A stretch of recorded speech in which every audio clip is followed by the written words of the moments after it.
Olá, investidor e investidora de todo mundo. Aqui é o canal Dica de hoje. Hoje é sábado, dia da gente falar um pouco mais sobre macroeconomia e essa semana está aí recheada de informações. A gente teve agora o PIB, né? O PIB que veio acima das expectativas, mas como a gente tem a reunião do Copom nessa semana agora, entre os dias 10 e 11 de dezembro, eu queria voltar um pouco lá atrás na outra ata do Copom para a gente ver por que os juros ainda devem cair na próxima reunião, mas já não devem cair tanto quanto algumas previsões que se chegaram a cogitar lá atrás em setembro ou em outubro, inclusive de taxas de 4% em 2020 ou 3,75%. Curtam o vídeo, se inscrevam no canal e vocês vão ver principalmente como isso é importante para vocês investirem na Bolsa de Valores. A gente já começa.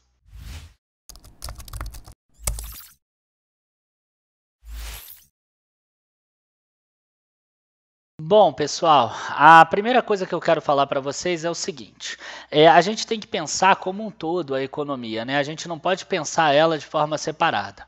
Então, a primeira coisa e que a gente espera bastante é que haja uma expansão da economia, né? E a gente já falou aqui algumas vezes atrás que quando a gente tem expansão da economia, acaba tendo uma demanda um pouco maior. Claro que você tem criação de empregos, você tem toda uma questão que aumenta a renda do trabalhador e isso faz com que tenha uma demanda maior por produtos e serviços, e se não tiver um investimento para aumentar essa demanda, ou seja, para a oferta de produtos e serviços e ser tão grande quanto o aumento da demanda, você acaba gerando inflação. Só que a gente já viu aqui atrás alguns vídeos que essa oferta de produtos demora um pouco mais. Então, a gente começou agora, tá? Não é algo que a gente precise se preocupar nesse momento, mas mostra que as últimas quedas de juros, principalmente começadas lá em julho desse ano de 2019, começam a surtir efeitos. E aí a gente volta aqui na última ata do Copom, que eu inclusive eu cortei aqui só as partes que interessam para a gente, e a gente vê aqui o item 6 da última ata, que mostra que no cenário com trajetórias para a taxa de juros e câmbio extraídas da pesquisa Focus, e aqui o que importa é ver qual é esse cenário base do governo. O cenário base é R$ 4,00 por dólar em 2019, 3,95 em 2020 e 2021. Nesse cenário, as projeções para a inflação de preços administrados são essas aqui, e a inflação de preço para essa aqui, 3,4% em 2019.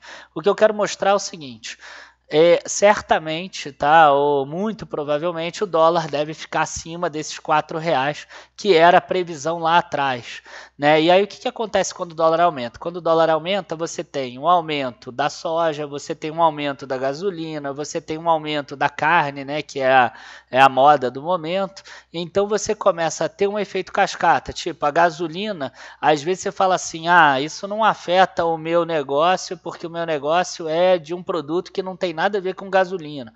Mas, cara, quem vai entregar o teu produto, por exemplo, vai ter um caminhão que usa gasolina. Então, tudo se integra, tá? Então, os aumentos que tiverem aí no dólar, eles cedo ou tarde vão acabar aparecendo na inflação.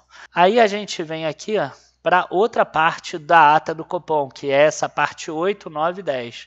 E a gente vê que o cenário básico do Copom tinha fatores de risco em ambas as direções, ou seja, fatores de risco para reduzir a inflação ou fatores de risco para aumentar a inflação. E eu vou entrar aqui direto do aumentar a inflação. O atual grau de estímulo monetário que atua com defasagem sobre a economia.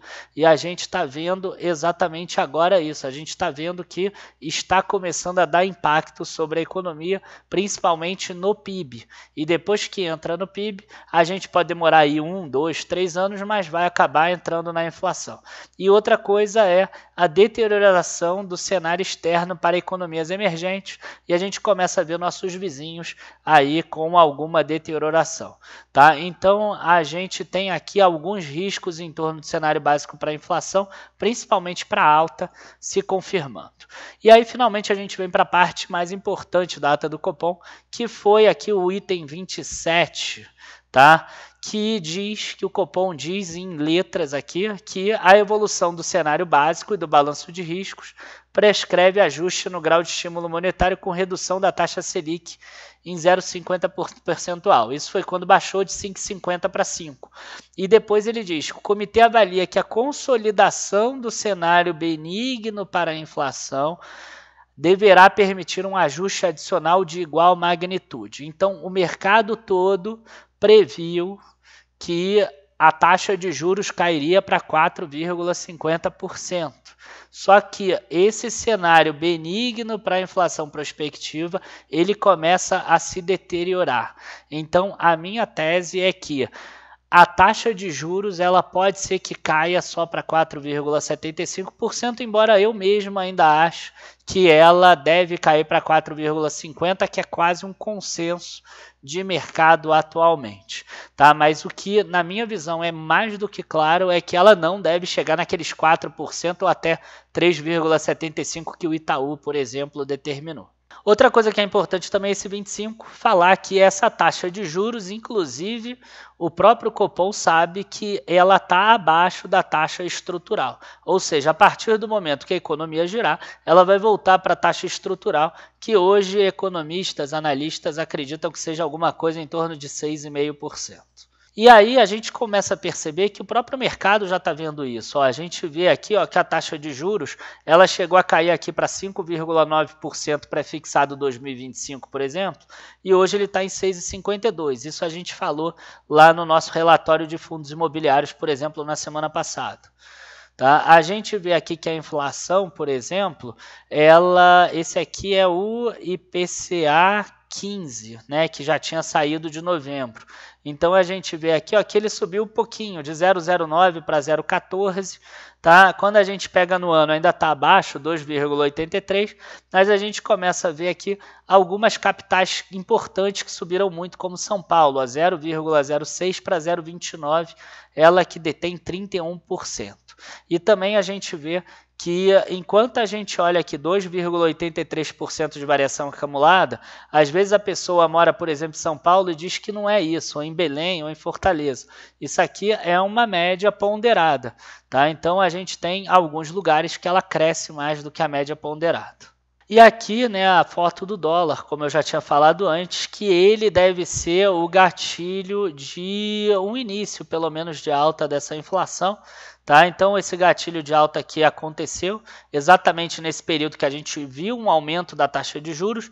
A gente ainda não viu uma queda de fundos imobiliários e de ações, porque a gente fez um vídeo aí há um mês ou um mês e meio atrás, mostrando que a Bolsa ela estava com uma queda, né? Ela estava abaixo do valor que ela deveria estar.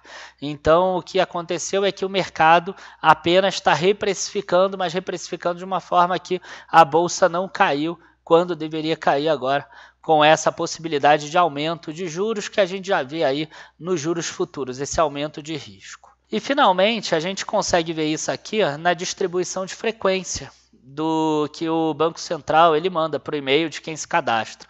A gente vê aqui que 29/11 é essa linha preta. E essa linha preta aqui para o encerramento de 2019, a gente vê que já está ficando aqui um pouco mais para frente. Os analistas já estão começando a imaginar uma inflação aqui entre 3,4% e 3,8%. Enquanto isso, lá atrás, era alguma coisa entre 3,2% e 3,4%. Tá? Então, a gente fez um vídeo lá atrás falando que a inflação estava na mínima, mostrando essa possibilidade de um crescimento dessa inflação, mostrando que o PIB poderia crescer e trazer essa inflação para cima. Não sabia que o dólar poderia acabar ajudando também nesse processo, e a gente vê agora que os analistas estão aí acreditando nessa inflação maior, embora ainda não esteja acreditando numa inflação maior para 2020. Tá? Mas aí o que acontece? Quando você tem um aumento da inflação, principalmente a inflação prospectiva, a gente não pode ter quedas de juros tão grandes assim, tão altas assim. E aí o que a gente tem? A gente tem que algumas ações elas poderiam se beneficiar, né? O que são ações que podem se beneficiar com o aumento, por exemplo, da inflação ou dos juros? Empresas que tenham caixa, ou aumento dos juros não é aumento do juro ainda, mas uma queda não tão grande dos juros. Então, empresas que tenham bastante dinheiro em caixa, empresas que não precisem de tanto investimento, fundos imobiliários de recebíveis imobiliários, por exemplo, empresas de transmissão de energia, que a gente já viu aí um aumento nos últimos 10, 15 dias. Além disso, empresas que se beneficiam com a alta do dólar, e tudo isso, inclusive, a gente mostrou no nosso relatório da semana passada, lá na área de membros. Agora, só que para terminar, eu abri a página do próprio Tesouro Direto e a gente tem aqui o Tesouro Pré-Fixado 2020. Esse Tesouro Pré-Fixado, ele não está hoje disponível para investimento, até porque ele vai se encerrar agora no dia 1º de janeiro de 2020. Ele só está disponível para resgate. Mas o que é interessante a gente olhar é isso aqui. Olha só a taxa que ele está sendo negociado para 3/12 de 2019, 4,72%. Só existe mais uma reunião do Copom para queda dos juros. Então, se ela está 4,72 e não 4,50, e imaginando que o risco do Brasil quebrar nos próximos 20 dias seja quase nulo, a gente tem aqui que existe uma boa expectativa do mercado também que a queda de juros seja 0,25. E não 0,50, porque senão esse título estaria muito mais próximo do 4,50, estaria 4,56, 4,55 ou 4,54, tá? E aí eu vou aproveitar aqui e botar o 2021, que eu ainda não vi exatamente o que aconteceu, e a gente vê exatamente aqui também a mesma coisa.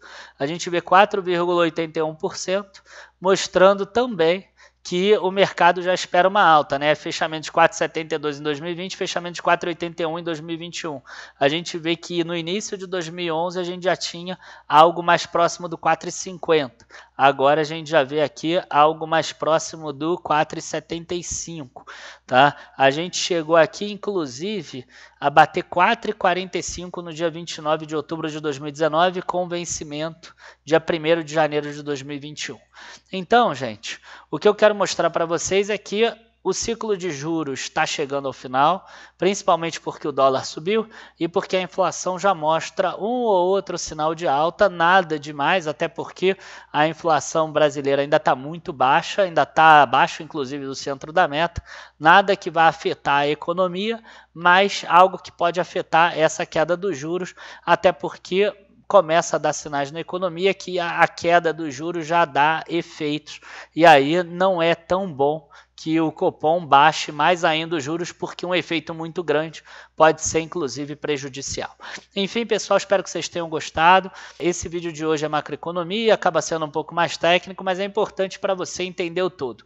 O que eu vejo muito é que as pessoas analisam só uma empresa, e elas acabam fugindo do todo, né? Que é importante. Se o Brasil não cresce, as empresas têm muito mais dificuldade de crescer. Basta vocês verem a quantidade de ações que conseguiram crescer naquele período ruim, né, da Bolsa lá de 2013 a 2015, ou as empresas conseguiram crescer lucro no período de recessão entre 2014 e 2016. Vocês vão ver que foram poucas as empresas que conseguiram, a maioria teve queda de lucros, teve prejuízos e etc. Enfim, pessoal, obrigado a todos por estarem assistindo esse vídeo. Não se esqueçam de curtir o vídeo, se inscrever no canal e na segunda-feira a gente vem de novo com mais um vídeo bem interessante. Abraço a todos e até a próxima. Tchau, tchau.